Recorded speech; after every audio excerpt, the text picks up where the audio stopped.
Welcome to the Life After Sugar podcast, the podcast that's not just about sugar, but about your relationship with it and also with food and especially with yourself.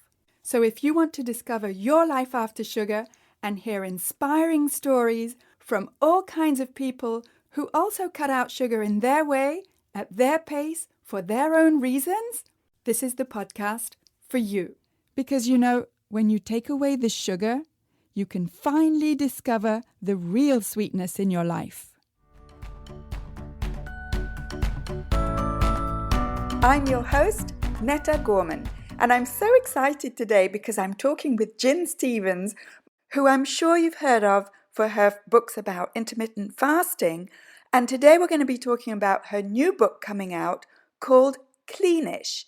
And just before our chat today, I'd like to remind you to go check out my website, orthorexia.com, to surf around and make the most of all the free resources there about reducing sugar, improving your gut health by making your own fermented foods and drinks, and basically living your cleanish life after sugar. You can also find out about the Life After Sugar program, which is opening right now in September 2021 and ready to help you break free from sugar and live happily sugar-free long-term. Go to aftersugarclub.com and click on the button Join the Program to know more. You can also find me on Facebook on my Life After Sugar page where I do short lives every day, and come on over also to my Instagram page at My Life After Sugar. That's where I post pictures of what I eat, what I do, and how I live, my life after sugar. All right, so here's my chat with the awesome Gin Stephens. So I'm talking today with Gin Stephens, who is the author of Delay Don't Deny, Fast Feast Repeat, and Feast Without Fear. Is that right? That's right. Those are the three, with a fourth coming up. Number 4 is called Cleanish. Eat mostly clean, live mainly clean. Your body's natural ability to self-clean. Basically, eat mostly clean, live mainly clean, and you're allowing your body to naturally self-clean. Fantastic. Yes.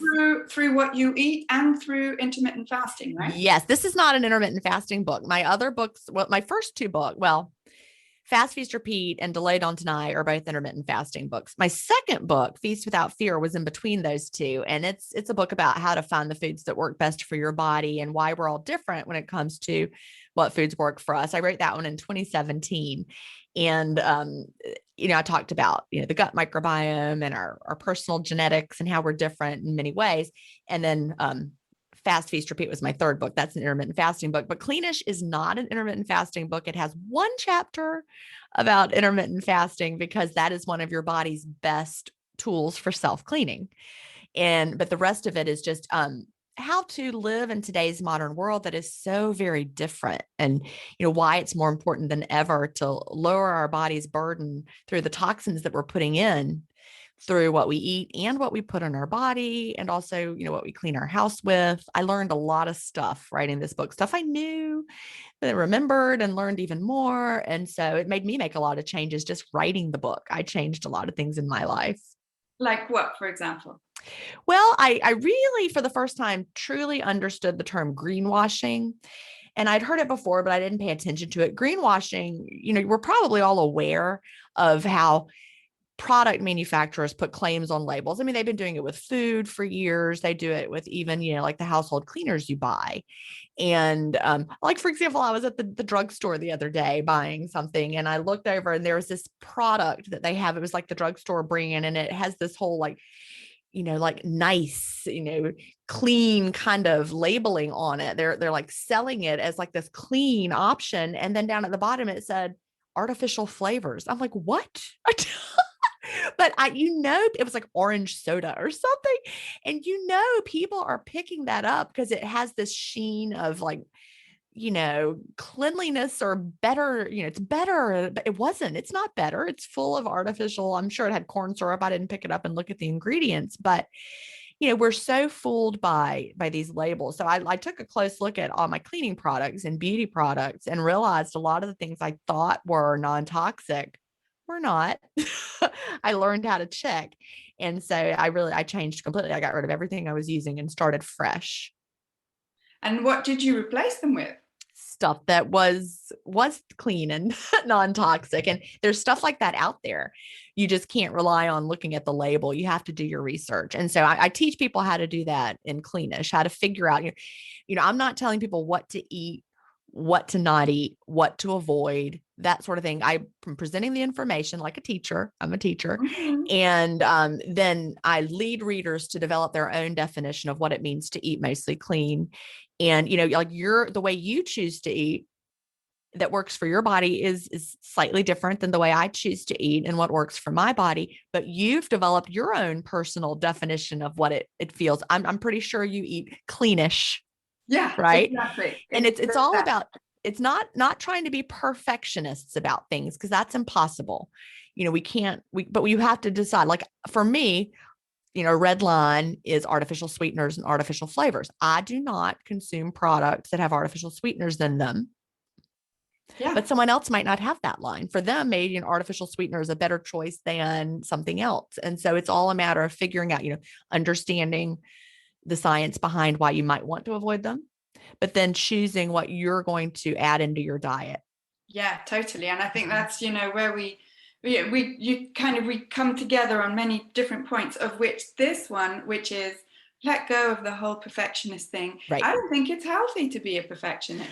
No. And I have a chapter in Cleanish about orthorexia. You're familiar with the word orthorexia? Yeah, Not everyone is. Explain it anyway. Yeah. Sometimes I say it and people are like, huh? What is that? And, everyone's heard of anorexia, and, anorexia is, of course, an eating disorder. Well, orthorexia is not a recognized, by the Psychiatry Association. They have their list DSM-5. of the DSM-5. I couldn't come up with that term, but the DSM-5 has like these are the disorders. Here's how you diagnose them. Orthorexia is not in the DSM-5, but it's a proposed eating disorder. And there, you can go to orthorexia.com and read more about it. But basically, it's when you have a fear of what you're eating, and you are like defining very closely what you can eat based on some perfectionism that you have. The author of a book, Stephen Bratman, wrote a book about orthorexia, and he's the guy who actually came up with the words,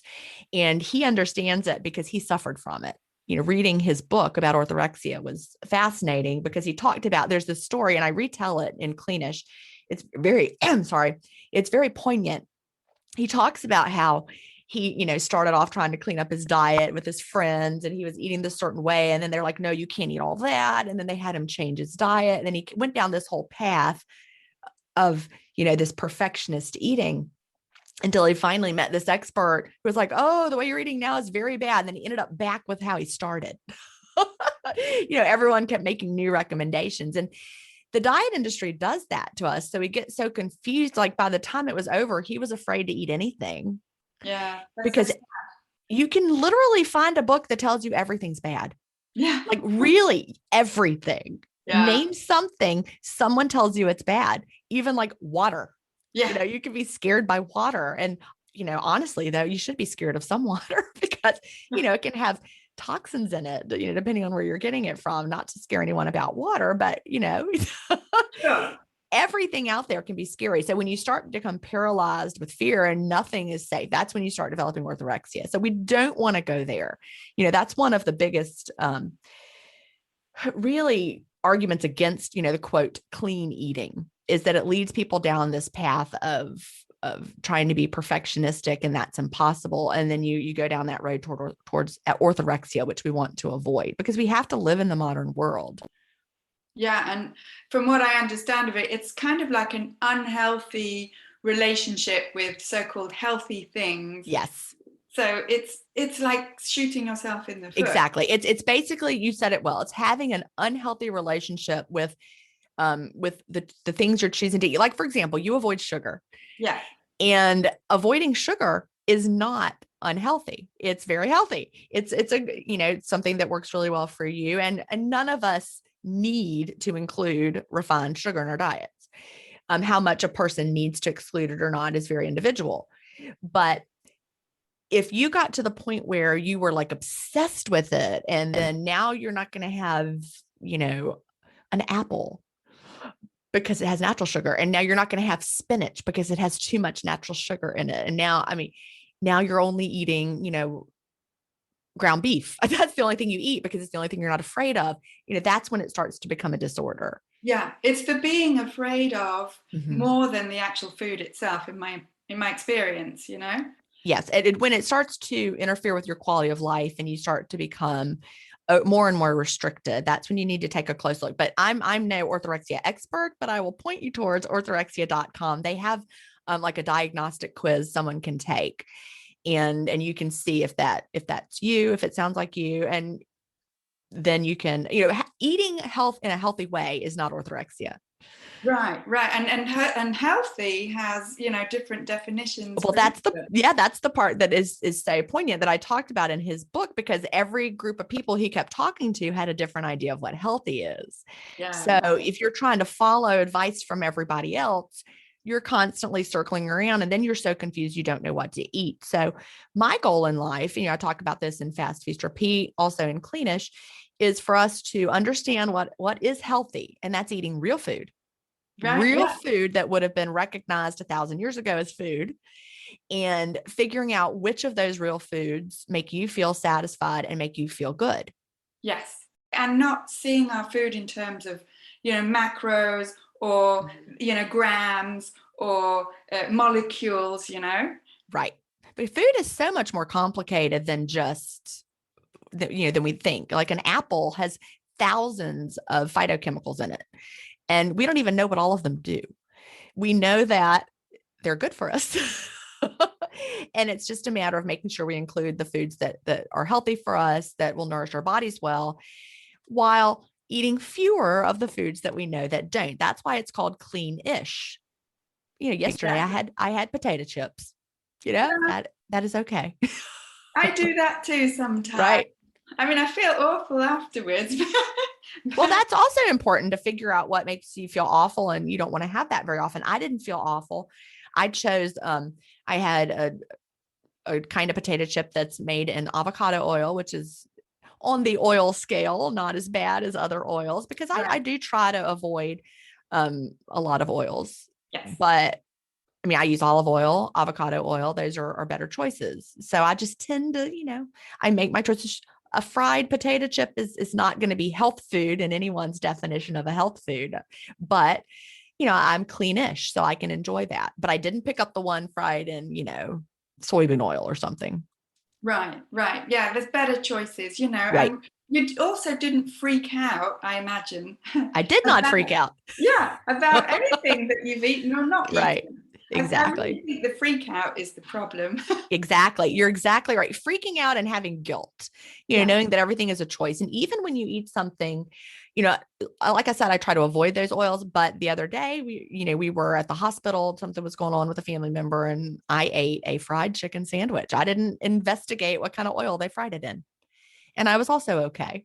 Yeah. And I did feel really puffy afterwards. I was like, I didn't feel my best, but I don't eat like that every day. And sometimes you eat things that are not on your, ideal list. The key is what you're doing most of the time. You want to nourish your body. I eat a lot of fruits and veggies, a lot.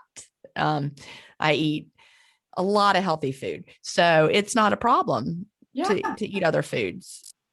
Cool. And, I don't digest fruit and vegetable that well. So I can't, I don't want to eat a whole load of them because I don't digest them very well. So there's no point in me kind of shoveling them in and then feeling bad. So I eat a sort of a moderate amount because that's what's healthy for my digestion. That's what feels good for your digestive system. Exactly. Yeah, exactly. And I do want to point out, this is not a universal thing, but I've read some really interesting gut health books that talk about we really can change how our bodies digest things. I wouldn't recommend anybody do it all at once. Yeah, but having gone through all that with gut health for my own digestion, yeah, totally. My whole digestive system is unrecognizable now from what it was 5-6 years ago. Good. So you've really made some positive changes. And Totally. we don't have to say, well, I cannot ever have XYZ, like fiber, for example. We can learn to tolerate more over time, slowly. There's, other experts that can help you walk through that type of thing for anyone who wants to add more back in. But our gut can really be healed, which is awesome. Yeah, that's fantastic. And, when I changed my diet, I also got into all the fermented foods and drinks Right. that I know how to make now, and I teach how to make now. That's amazing. Yeah, I mean, I've got kombucha just a couple of feet from where I'm sitting now, brewing. Oh, one day I'm going to do that. I keep saying it. If people listen to my podcast, they've heard me say it before, but one day I will. Yeah, it's as easy as making a cup of tea. Mm-hmm, mm-hmm. Really is, just in a bigger quantity, but it's right. no more time. It takes me 10 minutes a month to make 5 or 6 liters of kombucha. That's it. And, I think it's so much better to make it yourself because you know exactly what's in it. Yes. And there's no added, you were talking about added sweeteners and whatnot. Yep. And the whole kind of greenwashing thing. And that applies to all these, the commercial kombucha. I mean, they're brilliant at selling it as being a healthful drink, and it's full of added sweeteners. Absolutely. Yeah. And I personally don't like the taste of stevia. Once I weaned myself off of it with intermittent fasting and not having it during in my coffee anymore, I used to love it. Now I don't like it anymore. So they put stevia in so many of those kombuchas. And so I have to read the ingredients, and I don't buy one because I don't like the taste of it. So if I could make it myself, I could control exactly what was in it. Yeah, well, the irony is that you've got to have actual sugar to make kombucha. Right. But it's the kombucha that eats the sugar and not you. Yeah, that's true. Yeah. So, selling it as, without sugar is just like, well, then it's not kombucha then. But it's just it's not left in there. That's exactly. The no residual sugar. Although, exactly. My kombucha definitely doesn't have residual sugar, but I don't think it would sell. because it's not got that really sweetness. Exactly. Yeah. Exactly. So, well, I like the taste of vinegar, so I would probably like yours. Yeah, I'm sure. I wish I could send you some. Oh, that'd be fun. I don't think it goes across the border. Probably not.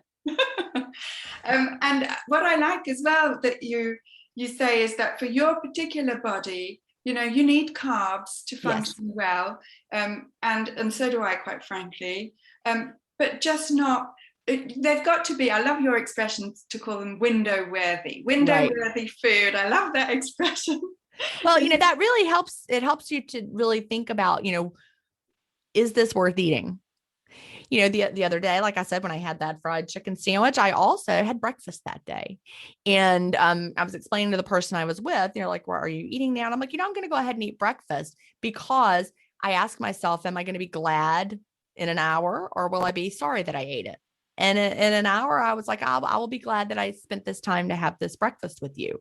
And so I did. I could just have easily have not had the breakfast, but there was no guilt, and it was window worthy. Yeah. And it was worth opening my window earlier. I had probably 9-hour window that day, and that's okay. And 9-hour eating window is very unusual for me. Oh yeah, that's the eating window. Yeah, very unusual for me to have. Yesterday, my eating window was 3 hours long, and it just goes with the flow of my day, and that's the beauty of it. Most days, my window is probably 3 to 6 hours, somewhere in there. I don't count it anymore. I just eat, when I feel like it's the right time to eat. Yeah, it's very intuitive. Right, which is also where we meet as well. For me as well, it's intuitive. I don't count grams or track things. I just go with what I feel like. And sometimes you don't feel like eating for 22 hours. And so exactly. And last night I closed my window early because I had enough to eat. And I actually finished eating before my family had dinner because we had neighbors moving in across the street. And so I made dinner for them to take to them because they're still unpacking their boxes. But I made a big old pot of chili. And so I took some to them and it was ready. And I'm like, I'm just going to go ahead and eat this now that it's ready. And then I fed it to my family later. But my window was closed and that was all right. Yeah, what I enjoy about the fasting lifestyle, if it is a lifestyle, which I don't consider it is for me, it's just, life. Right. But it's that, you get to feel more comfortable with sort of stepping out of social expectations, let's say. of what you're supposed to do or eat at certain times of the day. And you Right. start up a new paradigm for yourself. I love that. That's very true. And the fact that you do not have to eat just because that is a society expectation of a meal. Yeah. You don't have to. I was talking to my son today. He's 21, um, almost 22. And we were talking about, I can't even remember why it came up, but he said, I've never dieted. I'm like, well, you don't need to. Last night I watched him eat a bowl of chili and he ate, I don't know, 3/4 of it. And then he just stopped eating, full stop. And I don't know what he had eaten, but he doesn't usually eat first thing in the morning. He might eat at lunchtime. He might not, but he is 100% intuitive at his age. And I mean, he wakes up, drinks his black coffee and goes through his day and he eats what he feels like eating. But he just absolutely had enough chili and he stopped eating. And he's like, and I'm like, you're not going to finish that? He's like, no, I've had enough.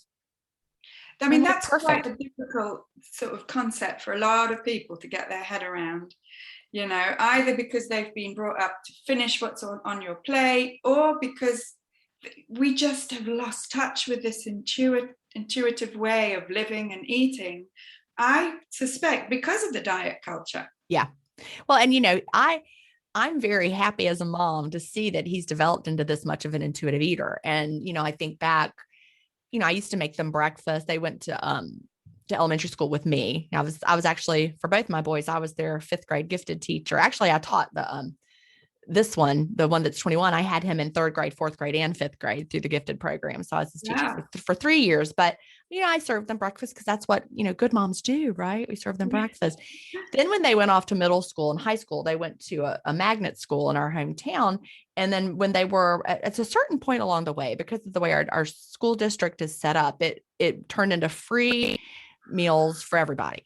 Like the entire school system went to, it's not like a Title I kind of, I don't really know. The regulations said that the whole school system had enough people below the poverty line that they were like, we're just going to have free breakfast and lunch for everybody. Mm. So when that happened, I was like, all right, boys, you can eat at school or not eat at school. You can pack a lunch. You can do whatever you want. You are now on your own with breakfast and lunch. I no longer am going to make you breakfast or whatever. And so they're like, okay. And then they ate if they were hungry and they didn't, but it was up to them. And what kind of lunch were they given at school? Well, they had different options, whatever the school lunch was. If they had said, I don't want to eat the school lunch, I'd like to take lunch, we would have worked on that, but they didn't. And I figure they ate something. Yeah. I let them be completely intuitive with what they were eating. And I don't know how often they went and got the school breakfast or not. But, if they had said, I would like to have breakfast before I leave home, we would have made that happen. But I didn't ever force it or offer it. And, Well, I mean, I think as a mom, you were a great role model for them. So in some ways, I think it's not surprising that they've become intuitive because they've been so long in your kind of world as a role model. Well, they saw me as a crazy dieter for a lot of years, up until 2014, I was, on that diet crazy train and trying all the crazy things. And so it wasn't until they were older, really, that they saw me get peace with food. But I really think that by just allowing them through those formative middle school, high school years to make their own choices and, you figure out if you want to eat and if you're hungry and when you want to eat, and you tell me if you need something and I'll provide it for you at any time. It's not like I was like, sorry, no food, Yeah. but it's totally up to them. And I never was like, you must eat that. You have to finish it. And I think that really helped. I'm watching it pay off now. Yeah, totally. And, people sometimes they look at my daughter with pity and say, oh, you're not allowed that. And she's like, hey, I'm allowed whatever I want. Right. And I certainly as a mother don't deny her anything. She can make up her own mind. I will say it was funny when the one that's 21, when he was, I think, about to go into his junior year of high school, he went to the governor's honors program here in Georgia. For trombone, he was playing the trombone. And so he was there for, I don't know, maybe 5 weeks. I don't know. It was a lot of weeks. He was there for a long time. But at one point along the way, he sent me a text and he said, why did you raise us so weird? I'm like, what? Because I didn't have a lot of junk food around the house. Yeah, And and I guess that was weird. I know that is. I mean, it says something about the last 60 years Yeah. of what we consider to be food these days, that not eating junk food is weird. It is weird. And, I told the story more in Cleanish than I've ever really probably talked about, but there was a whole period of time when I really cleaned up their diets because my younger son reacted to artificial flavors, artificial sweeteners, artificial preservatives in foods. And so, I mean, he reacted in a behavioral kind of a way that a lot of people don't even realize happens. Like he would have tantrums with food additives, and I had never heard of that. And we actually had one of his preschool teachers was like, could it be something he's eating? And I had no idea. I mean, I was a school teacher. I didn't realize that, certain kids were affected to this degree behaviorally by what they were putting in their body. And I mean, we understand every single one of us knows that there are medications that affect behavior, right? We know that, we give kids medicines if they have ADHD and the medication changes their behavior. We know that drugs and alcohol change our behavior. And so is it really unusual to realize that substances in our quote foods could also change our behavior? A lot of it, I think, comes from the gut microbiome, because our gut is our second brain. And, you put certain things in, and what lives in your gut starts manufacturing, things from it too, and processing and breaking down. And so we know that what happens in the gut affects our brain. And so really changing what he ate and the foods that I fed my kids made a huge difference. And, it stopped the tantrums, and it was amazing. And I became an instant believer in the power of food. Totally. And the power of real food. Real food. Yeah. Yeah. Not what we are told is food. And now I have to admit, at the time I still wasn't where I am now. Instead of buying the junky chicken nuggets, I bought organic chicken nuggets, right? And it was a positive step. It was, organic chicken nuggets were better than the junky ones, but knowing what I know now, it would have been better just to buy some chicken. Right? Yeah. And even then, not just any old chicken, but definitely it's step by step. We can't, expect everyone to kind of reject what we hold to be true. Right. It's there's so much to learn. Like an organic fruit roll up is still junk food. Yeah. Anyway, greenwashed junk. It is. It's greenwashed. And I was so a victim of that. I was like, well, I bought them organic fruit roll up. It's so good. Yeah. Anyway. But, it's a learning curve. It is. Teachers, we know the learning process is relatively slow. There's nothing wrong with that. It just is what it is. Well, and you don't know until you know, right? And when you really understand, and I blame it on really the education of when I was brought up. Are we a similar age? Well, I'm 51. Okay, I'm 52. So yes, you're a very similar age. And here in America, when I was brought up going through elementary school, we were just taught about food and vitamins. And the fact that you eat your fruits and vegetables is so that you get your vitamins. That's what they told us. And I was like, well, no problem. I can take a Flintstones vitamin. Problem solved. I do not need to eat fruits and vegetables. I'm taking a vitamin. And so I was really, I don't know if that's the way they taught it, but that's what I remember. Eat your fruits and vegetables, get your vitamins and minerals. I'm like, all right, I'm covered. I can take the Flintstones. And so I honestly grew up believing that vitamin pill or that chewable or whatever it was would give me what I needed. That is a huge lie, total lie. And so we're not really teaching our kids that vitamin pill is like not at all like real food. They've only isolated a very few of those phytochemicals. And like I said, we don't even know what they all do.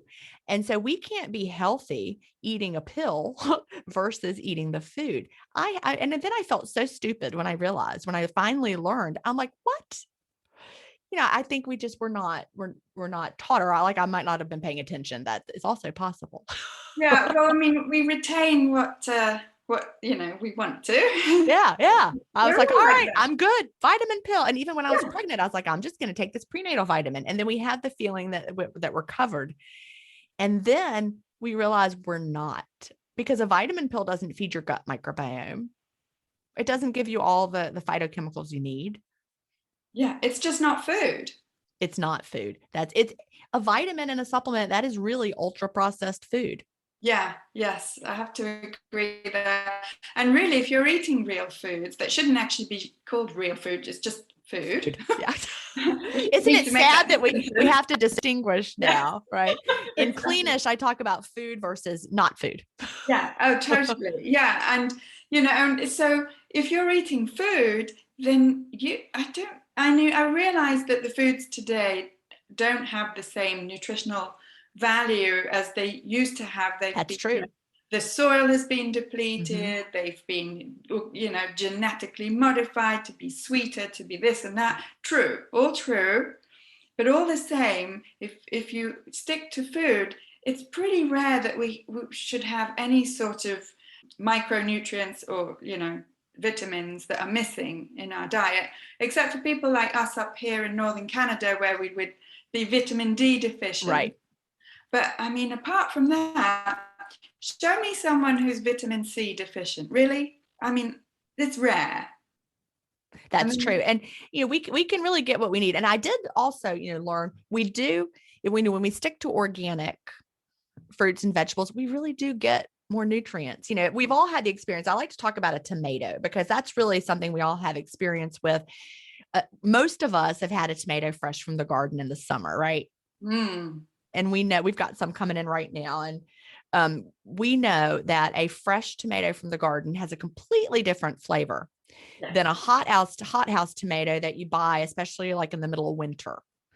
It's going to be completely different. That tomato tastes watery. Well, not only does it taste watery, it's all watered down. We've bred the tomatoes to grow more quickly. Yes. And when they grow more quickly, they're less nutrient dense. Yeah. And all these genetically modified crops are less nutrient dense because they've been bred for quickness and hardiness and other things, which are very important for the profit and the vegetable grower. But they really affect the nutrient density and even the flavor. So if you're eating vegetables that have that watery flavor, they're missing the nutrients. That flavor is a big clue. Absolutely. And, I'm sure you've read The Dorito Effect, the Yes, book I that have. talks about taste, and blew my mind, that book, because then I realized, yeah, we don't know what food actually tastes like Yeah. anymore. And not only the food itself, including the chicken and all the rest Yeah. of it, but then we drown it with condiments anyway.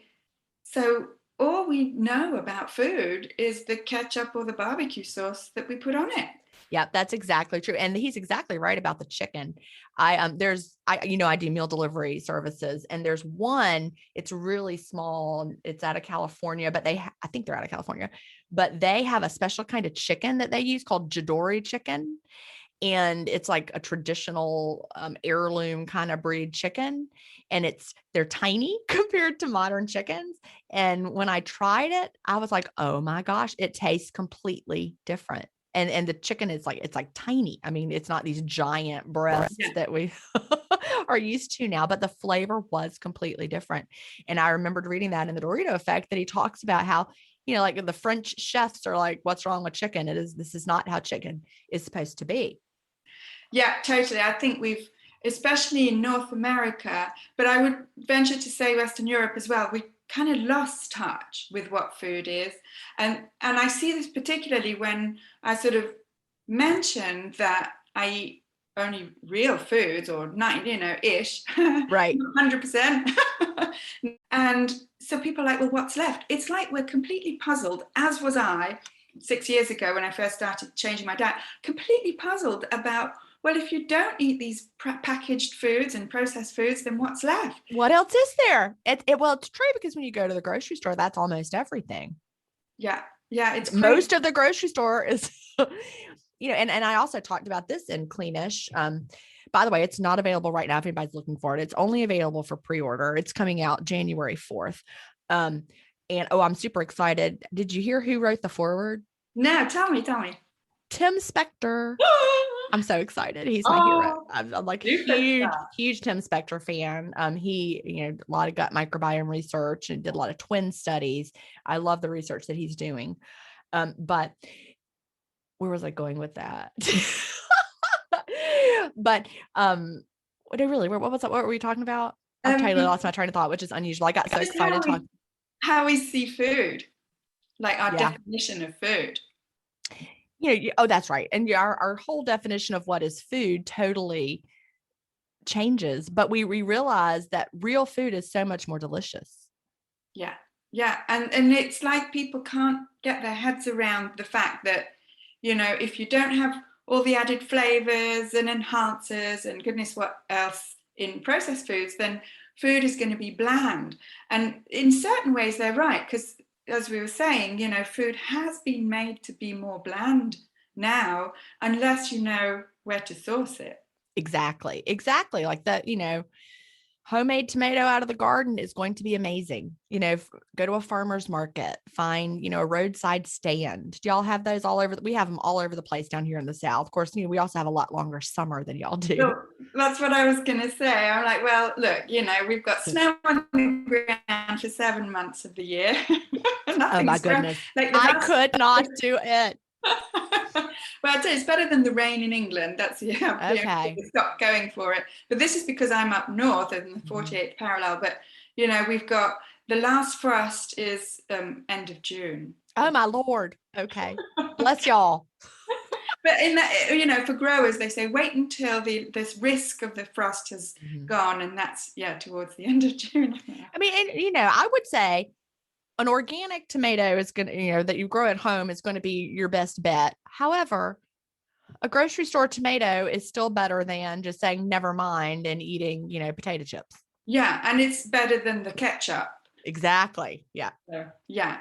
And so I want to just touch on fasting, because kind of that's what you're known for, even if you're about a whole lot of other stuff as well. I really am about a lot of things, but yes. I know. But I mean, for gut health, do you know whether fasting is good for your gut health? It absolutely is good for your gut health. Yes. Our guts need a period of rest too. We're not meant to be digesting food all day long. And that's just the biggest lie that we've been fed over the past decades. Look at what's happened to health as we've ramped up the message of you must eat frequent meals all throughout the day, 3 meals plus snacks. You never want to go 2 hours without a meal, right? That's what we've been told. Well, who goes 2 hours without food? Well, a newborn baby is supposed to eat every 2 hours around the clock, but they're growing a whole new body. So eating frequently every 2 hours around the clock or whatever, that's what we do if we're in the growing phase. Well, now that we're adults, we don't need to feed a growing body. We don't want our body to grow like that anymore. So we need to take the periods of rest, let our bodies do the cellular housekeeping that they need to do. Whether that's your digestive system or just happening in every single one of the cells of your body or in your gut. Our whole body benefits from that cellular housekeeping. So much of the modern diseases that we are just plagued with now in society, the lifestyle diseases, the chronic conditions, neurological issues that are going on. So many of these problems are just related to us being overfed and undernourished. It goes together. We're overfed and we're undernourished. So that's why my book that my most recent fasting book, Fast, Feast, Repeat, has a whole part about fasting, but then it's got the part called feast in the middle, because that's really important too. Fasting is key. I started with fasting and I was still eating the standard American diet, and I lost 80 pounds eating the standard American diet. Then as I continued life as an intermittent faster and felt better in my body, I realized when I ate more nutritious foods, I felt even better. And so it was kind of the journey of wanting to feel my best all the time. And really what was so interesting about it is all the years prior to 2014, when I started intermittent fasting, I was on every single diet train that came along, and all of them were to lose weight. So once I lost the weight, I didn't need to lose weight anymore. But then I started to really focus on food as a way of making me feel good and helping me live my healthiest life going forward. So it was kind of like a revelation. Any dietary changes I might make right now are not so that I can lose weight. I don't need to lose weight, but I want to age well. I want to be healthy. I want to nourish my body. And so in the feast section of Fast, Feast, Repeat, I talk about, ultra processed food versus food. And I go into even more detail in Cleanish and, why it's so important, why these phytochemicals matter so much. They're also part of our body's self-cleaning mechanisms. Food is a cleaning tool. Yeah. That's what the food does. Yeah, totally. Fantastic. And I remember reading one of the books that Janine Roth wrote, where she was like, well, the same as you just said, once I'd lost the weight, she said, I was like, well, what am I going to concentrate on now? I've got kind of no goal in my life, Right. because the diet mentality is all about losing weight. Right. And then, once that's done, how about, having a goal of feeling great? And that's funny because when I was working on Cleanish, working with my editor, and when we were even, pitching the book, working with my agent, they all want to put in stuff about how much weight will people lose when they do this. I'm like, this is not a weight loss book. And it's been so hard to make sure. And I've been very firm about that. There are 0 weight loss claims on the book Cleanish. It's about being healthy and living a healthy life. And we want to live a healthy life, and we want to get out of that cycle of I've got to lose weight. I've got to lose weight. I've got to lose weight. Of course, it's easy, like you said, with Janine Roth, and like me, once you've lost the weight, it's easy to stop focusing on that. But there's more than just trying to lose weight. And, there's a saying, I didn't make it up, but I think it's really true. We've been so conditioned that we have to lose weight to get healthy, right? When really, I think it's reversed. We need to get healthy to lose the weight. Yeah. Intermittent fasting helped me get healthy, and then I lost the weight. Then I wanted to get even healthier. Yeah. But if everyone starts to go on a health journey, forget about the weight loss. I would like that really to be my, what I leave behind in the world is people who want to feel better, to be healthy. And then along the way, they discover they can also lose weight in a way that feels sustainable. You're not going to maybe be a size 0 or a size 2 or whatever, but the goal is not to be as tiny as you can get. We're not trying to have the tiniest body you can move through the world in. No. And so, stop trying to focus on that. Instead, you want to have a strong and healthy body, that's right for your body frame, that's right for your body type. Look to your grandmother and your great grandmother. And, if your entire line, like, let's say if you're a woman and your entire, female lineage were women who were larger than normal, just because that's your genetics, you're going to have that same body style. You're not going to turn into a tiny little waif. Yeah. And we shouldn't all desire to have the same tiny little bodies. Yeah. That's not how we're all built. But you want to have a healthy body. You want to be strong. You want to be able to do what you need to do, move through life in a healthy way, live a long and healthy life. Yeah, absolutely. And, circling back to orthorexia, that concept, we can be very unhealthy trying to lose weight. Right. And I did so many terrible, unhealthy things. Terrible. I took doctor prescribed diet pills. I took HCG injections that I got from a medical doctor. Those were so terrible for my body. Yeah. Yeah. And so it's like, yes, I know that weight loss sells. Yes. I know that weight loss is like, society accepts weight loss as an objective for health without really thinking about what you were saying, about all the other ways. I mean, look at all those diets that only get you to eat packaged foods and bars and shakes and stuff. That's not food.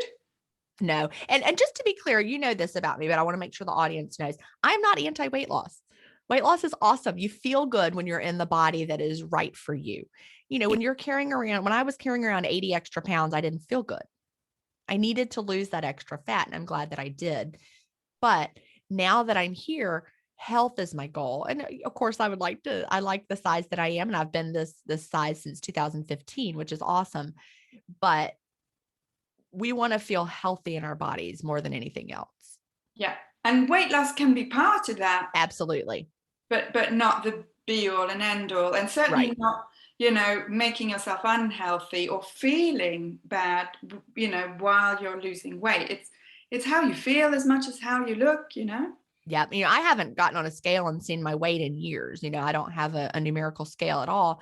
I actually went to the doctor recently And she's like, I'd like to weigh you. I'm like, nope. She's like, what?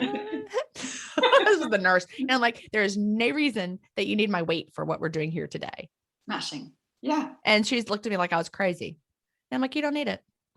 Yeah. She's like, I well, think okay. all right, there you go. That's that conversation ended. And I think my doctor weighs me once a year. Yeah. And it's like, I said, I don't know why you bother. It's pretty boring. You'd never change it. Yeah.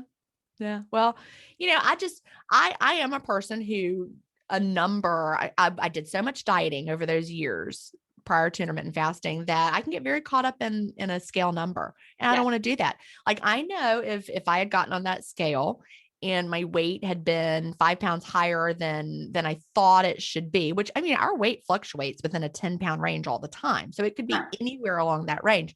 But I knew certain numbers would make me get inside my head and I'd be like, oh, I got to diet.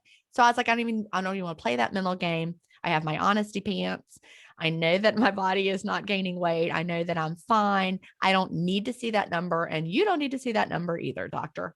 Yeah. Because, I know I don't need to lose any weight. So what's the point? And they weren't going to prescribe me medicine. And I can give them an estimate of where I kind of am. That's close enough. Close enough. Right. Yeah. And have you come across people who think that fasting is some kind of quick weight loss fad? Well, that's the thing that I fight against all the time. That's like the main thing. And so I really want people to read Fast, Feast, Repeat if they're ready to start an intermittent fasting lifestyle, because in it, I'm very clear that you're not to even expect weight loss at all for the first, for the adjustment period, which I have in there as a 28-day fast start. So for the first 28 days, you're not even to expect weight loss. You might even gain a little weight. Intermittent fasting is not a get skinny, quick kind of plan. It's something completely different. You're teaching your body to find an alternate fuel source, which is your stored fat. That doesn't happen overnight. You're not skilled at that if you've been eating all the time. Your body has to learn how to do something new.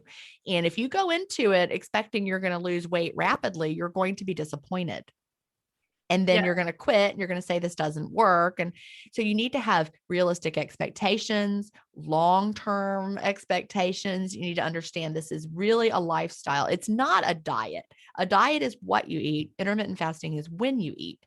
So, you can eat whatever way works for your body and within an intermittent fasting paradigm, and you can make that work for your body. I didn't change what I was eating for a long time. And then it changed naturally. Like the better food that I ate, the better food I craved. So, you don't want to start intermittent fasting and change your diet all on day one. Yeah. That's too much change at once. Yeah. I mean, I get that as well, where people think that it's unhealthy not to eat, and even unhealthy not to eat sugar. And I'm like, there's a lot of education that needs to go on. Why would it be unhealthy not to eat sugar? That's crazy. I know. I mean, we can debate about whether, should anyone ever eat sugar? That's certainly a debate we could have. But, I firmly believe there are people who do better with zero sugar. I mean, I know that's true. But, still, I've never heard anybody say sugar is required. Oh, well, I have. I've heard people say that the brain has to have sugar. And, I try and correct it and say, no, the brain might need glucose. And even right. It doesn't necessarily need glucose if it has ketone bodies to exactly. it. So, but do you know who tells me the brain needs sugar the most often? Nutritionists. Yeah. Yeah. That they don't understand. The whole idea of metabolic flexibility has been forgotten, or never, maybe not forgotten, but never known to people. But, if we go back thousands of years, our ancestors were able to do just fine when, they had to, our bodies have to have an ability to keep going in absence of ready food. Like imagine, you're up there in Canada. What were they eating all winter long? 2000 years ago, they were not having access to fresh fruits and vegetables, and they did not die. I mean, some people died. People died, but but here we are. So the lineage carried on, and they survive. And I mean, when the Europeans came over, they were dying off of other things, and than lack of sugar. Right. And we're meant to be able to store fuel on our bodies and then tap into that fuel later. And that's where our body is great at turning stored fat making ketones out of it, and that fuels our brain. And then we feel great. It's a great clean source of energy for our brain. So even though I'm not low carb, my body makes ketones during the fast and my brain is absolutely fine. Yeah. And I'm not keto. And during the fast, I can, so I know when I'm metabolically changing over Right. to being in a state of ketosis. I don't actually care about it. I don't. Right. We're not tracking it. We're not measuring it. I'm the same way. And like people are like, at what point does it happen? I'm like, stop caring. Stop caring. Just let it happen. Exactly. I think not caring about much is really healthy for you. I think so too. Trying to micromanage every little thing is exhausting. Yes, for me at least. I can see how it can be freeing for some people who need that kind of, that kind of, I wouldn't say control, but just that guidance. Right. But for me personally, for my personality, it's just, no. Yeah, I don't want to. Don't want to. No. Yeah. And I also think, it's great that people like you and I'm sort of on your coattails, really, that we're not nutritionally university trained. Right. We're just regular teachers of other things. And yet we're able to understand the concepts of nutrition, human biology, and explain it to other people. That means to me that anybody can get it. It's true. I was an elementary teacher and I wasn't a mathematician, but I taught math. I wasn't a historian, but I taught history. I wasn't a trained doctor, but I taught health to students. I wasn't a scientist, but I taught science. And so the whole idea that the only person who can, tell you information that's valuable is someone who's, deep into the field. Actually, they're some of the worst because they're not good at breaking the information down so that regular people can understand it. I mean, no offense to them. I'm married to a PhD organic chemist. And we were talking about something the other day and I'm like, I have no idea what you just said. Because he's telling me in a way that, like if you read a textbook with specialized language in it, that's, not for the average layperson, they're not teaching you anything if it's above your head, if the vocabulary is not at your level. So one thing about teachers, we are trained to take content and then teach it to other people in a way that they understand it. So yeah. One of my friends one time read, when I was working on Fast Feast Repeat, I had a friend who was like reading it ahead of me. Like I was like, read, just see. And she's not a science minded person. So I was like, if you can understand all this, then I know that it'll be great for the lay person. Cause I wanted to make sure I was explaining it in a way that people understood. And her feedback to me was all books should be written by teachers. I'm like, oh, that makes me feel good because honestly, we want to understand. And if you read a book written by a doctor, maybe I've made some mistakes in my book because I'm a teacher. I might have misinterpreted some of the science. That is entirely possible. It could happen. Of course, I've also read scientists misinterpret science before too. So, anybody can do it. I found mistakes in science journals. I've actually found them. But, we want to make sure that we're explaining it to people in a way that they can understand it instead of like a book from a doctor and he's explaining it in a way that no one even can understand it. So how are you going to apply it? Right. Yeah. Because, grassroots for change is us, we consumers, we citizens, it's not that difficult to get, but they do make it kind of complex and make it into this unattainable kind of, I don't know, theoretical, talking down to us. And I'm like, look, basically, as Michael Pollan said, eat real food. Yeah. Not too much. Mostly plants. Yep. There you go. Plants. Although again, for me, that doesn't work because I don't digest plants that well. So, and then for us, we're like, well, and then find your own balance. Exactly. With that. 100%. That's exactly right. Figure out what makes you feel good. And, don't ask me what your metabolic pathways are doing at hour 13. Who cares? I mean, I know people care. Okay. I know people care, but don't dwell on it so much. And I don't even really need to know. I don't need to know, what's happening with autophagy right now in my body at this particular moment. I trust that my body has self-cleaning mechanisms in place. And I also trust that our bodies are not designed to have to fast for 36, 48, 90 million hours, because that's not the natural way. We don't have wonderful self-cleaning tools that require you to fast for 5 days to reach them. That's just not, our bodies don't expect that from us. So do something that feels good. Let your body be metabolically flexible. Nourish yourself with real food. Simple as that. It really is. And do what feels good to you. If it feels too hard and it feels bad, that's not the right thing for you. That's really it. It shouldn't feel like torture. Yeah, totally. Smashing. Thank you. It's been great talking to you, Jen. Thank you ever so much. Well, I've really enjoyed it. Thanks. Well, I hope you enjoyed this conversation as much as I did. Thank you, Jen. And thank you for all the good you're doing in the world with your books about intermittent fasting, your community that I'm part of, as well as your new book, Cleanish, which I think is a fantastic title and also a fantastic approach, not just to food or the products that we use inside and outside of our homes, but also for life in general. Because just like life after sugar, Jen's approach is more forgiving than that orthorexic, you've got to be perfect, you can't fall off the wagon, you have to keep to a whole bunch of rules. I just can't live like that. It's just no fun. So it's great to have a chat with Jen, who's also on the same wavelength. And it's also great because the Life After Sugar program also offers that type of approach to cutting sugar. It's a gentle, accepting approach that respects your personality and your rhythm.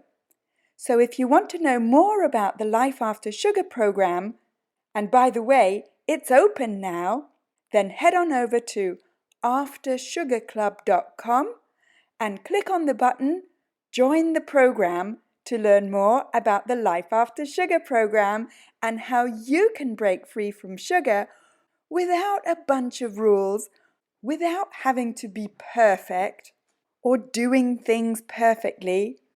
You'll get all the support, the accountability, and the guidance that you need to break free from sugar your way. And if you enjoyed this episode, please scroll down and leave me a review. I love reading your reviews. Thank you for listening. That's it for this week. Keep in touch and see you soon for another episode.